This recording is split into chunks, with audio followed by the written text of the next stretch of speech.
You cut off in traffic. Your hands tighten on the wheel, your body temperature spikes, and your jaw clenches. And for a split second, you want to chase down the car that just did that to you. Why?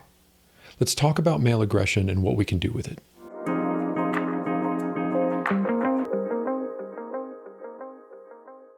I'm pulling this data and these traits from Richard Reeves's work on his book, Of Boys and Men. It's a great book. For our purposes, we're going to stick to his work on getting the data together around the variations of gender and what he found.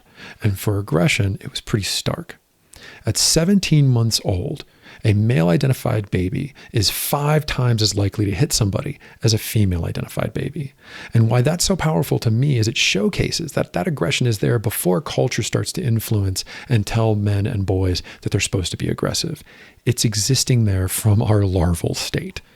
From before we can talk, before we even know our name, we can be aggressive. 80% of all violent crime in the United States is committed by men, according to the FBI, and that number tends to play out around the world. If we look at most militaries in the world, most fighting in the world, most physically aggressive sports, they're all populated by men. And remember, it doesn't mean that there can't be women in the military, doesn't mean there aren't women fighters and women athletes that can whoop me. It just means that when we look around, it's pretty transparent and clear that aggression tends to be masculine. So, as men are taller than women, men are more physically aggressive than women. So how do we use our aggression in a way that's not toxic and connecting to the things and people that are important to us? The 4 things we're going to look for and how they're expressed are these: service, discipline, connection, and expression. We want these to be of service to the people and things that we care for. We want them to have discipline, some way that we know we're getting better and channeling them in appropriate ways. We want them to be connected to the people around us and have a community around them, hopefully. And we want them to be expressed in a way that can be seen and appreciated by others. Your gender identity is a key component to who you are, and when it can't be expressed, it hurts, and men are no different. That's why that's going to be so important. This is where our hobbies come in.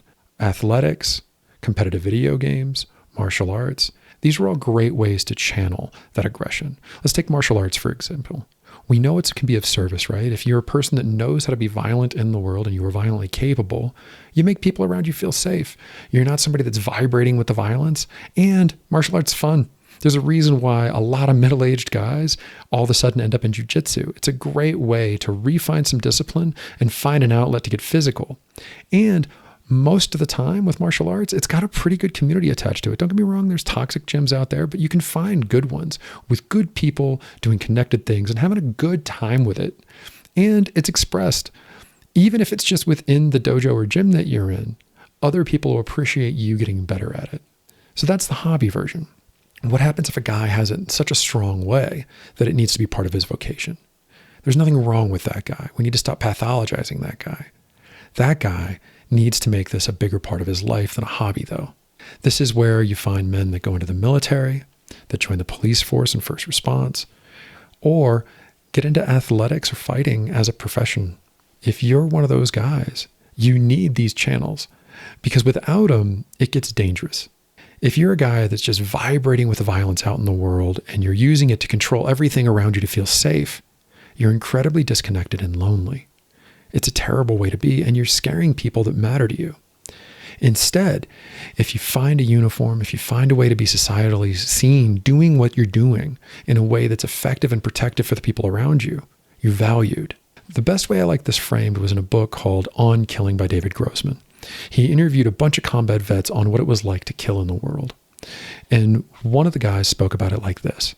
He said that he liked being a sheepdog, hanging out with the sheep on the sun and being around the safety. But he got very excited and he absolutely loved when the wolves showed up and he got to show his teeth. Remember that just because this is in you doesn't mean it has to be outside of you all the time. It just needs to be held with service, discipline, connection, and expression. So that way you can bring it forward powerfully when it's needed and let it just exist when it's not.